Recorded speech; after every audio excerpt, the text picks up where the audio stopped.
welcome to Kaya's Corner. Before tomorrow's official first segment, this segment is all about getting to know me so that when you listen, you're not like, I don't even know I'm listening to you. This could be a 30-year-old woman. This could be a 12-year-old girl. Like, who is this? What's going on? So this is 7 different things about me. You may ask, why did I choose 7? Because I love odd prime numbers, and 5 is too common, and 3 is not enough, so I chose to do 7.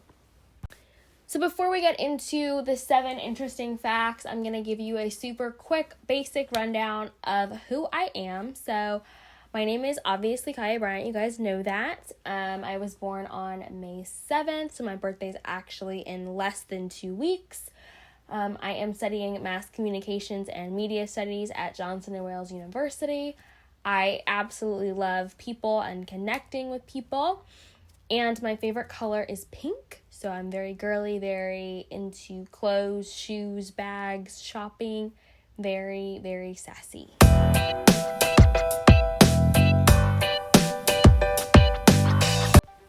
Speaking of odd prime numbers, the first interesting thing about me is that I like bouquets of 11. So I like odd prime numbers, and it was between 11 and 13 are both odd prime numbers, but it's a lot easier to make bouquets of 11 by taking one out than trying to make bouquets of 13 by adding one in. And although I'm extra, I'm not that extra. Roses are my favorite flower. Pink or red roses are my favorite. And then I also really like yellow roses just because you don't see them all the time. And they're just really bright and pretty and colorful. Fact number 2 is I'm not a huge fan of the colors white or green. I'm not a huge fan of the color white because it's just too basic for a lot of occasions. And I'm really not a huge fan of white because I'm clumsy. I've always been clumsy since I was younger. I've always managed to drop stuff, spill stuff, especially when eating. So I really try not to wear white if I'm going to be eating anything at all, because I get, oil stains, sauce stains. It's just white is really not my color. It looks great on other people, but for me, the colors white and green really just don't look that great on me. I don't like the color green on me either, unless it's a mint or an olive. Otherwise, every other shade of green is really just not for me. Fact number 3 is one that a lot of people know about me. I'm not athletically inclined or competitive. If you've ever played sports with me or watched me play sports, you definitely know this. And from elementary school to middle school, I successfully showed absolutely no promise in about 9 different sports. And here they are for you guys that want to know. Ready? Dance, soccer, basketball, field hockey, gymnastics, karate, tennis, archery, and volleyball. The last 2, archery and volleyball, it only took about 1 gym class to realize were definitely not up my alley and not for me. As far as the other sports were concerned, I really wasn't super competitive. So when it came to trying to fight for the ball, I was like, you know what, this is not really for me. Like, you got it. The big girls would run towards me, and I'd be like, okay, I'm good with that. So that's why I don't play sports. I do work out though. I do Pilates and a lot of other workout things, but I just don't do sports. Fact number 4 is another one that people that know me definitely know. I am 4'11". I keep a stool pretty much everywhere. I keep one in all of my closets. I keep one in the kitchen. I keep one in my room. And in my dorm room, I actually had one just to get into my bed because it was so high off the ground. So I do have a stool pretty much everywhere because there's always something that I can't reach. And that is part of the reason why I wear heels as often as I do. People that know me know I wear heels pretty much every day. And I've been wearing heels since about 2nd grade, just because I've always been really short for my age. So I've always worn heels to make myself a little bit taller. Fact number 5 is I'm on the cheer team, but I am not a cheerleader. And no, this is not a riddle that you're supposed to try to magically solve. It is a true statement and a fact.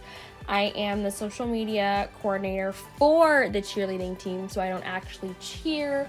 I take all of the photos and do a lot of the video editing and social media stuff for the team, but I don't actually cheer on the team. So I love my job. I love working with them. They're great people, and it's just a lot of fun. So I am on the cheer team, but I'm not actually a cheerleader. Fact number 6 is another one that people that know me definitely know about, and it's that I have a slight lip gloss obsession. I absolutely love lip gloss and collecting lip gloss and wearing lip gloss. I have currently 2 drawers filled with lip gloss, and I'm working on filling up the 3rd one because the 2 are already full. Most of my lip glosses are in pink and nude shades, and some are sparkly, some are not sparkly, they're just shiny. And occasionally I will wear a matte, but I definitely prefer lip gloss, and sometimes I'll even put on a matte and then put gloss on top just to make it a little bit sassier. If you've ever seen Gossip Girl, you may have heard Serena say lip gloss is more fun, but lipstick lasts longer, which is totally true. Lip gloss is more fun, but if I'm going for a more professional, matured look, I'm definitely gonna go for a matte lipstick versus a lip gloss. Okay, so our final fact number 7, is I was born with a unibrow. So if you see any of my pictures before middle school, you will definitely see an obvious unibrow in the middle of my face. And it started to grow in, and then it even started to grow just down my nose a little bit. And in middle school, I started getting it shaved off, and that was the beginning of my eyebrow journey of learning how to shape my own eyebrows and letting them grow into eyebrows that I actually like. At first they were too far apart, and then they were too close together, and then they were too thin, and then when I started filling them in, they were too dark, they were too square, they were too close together, and now I finally have eyebrows that I love, that I can work with, and that I wear as they are. I don't fill them in anymore. I don't have to fill them in anymore. And I finally got the shape down. I know exactly how to shape them so that they actually look natural and decent, and they're nice and full and thick. So I have been on a long eyebrow journey that began the day I was born with a unibrow on my face. So thank you to everyone for tuning in today. Hopefully you did learn something new about me that you didn't already know. And I hope to catch everyone tomorrow for our first segment of Memory Monday, where I will be getting into the story of something else a lot of people do not know about me. Don't forget to like, comment, subscribe, and follow me, and I will catch you guys next time.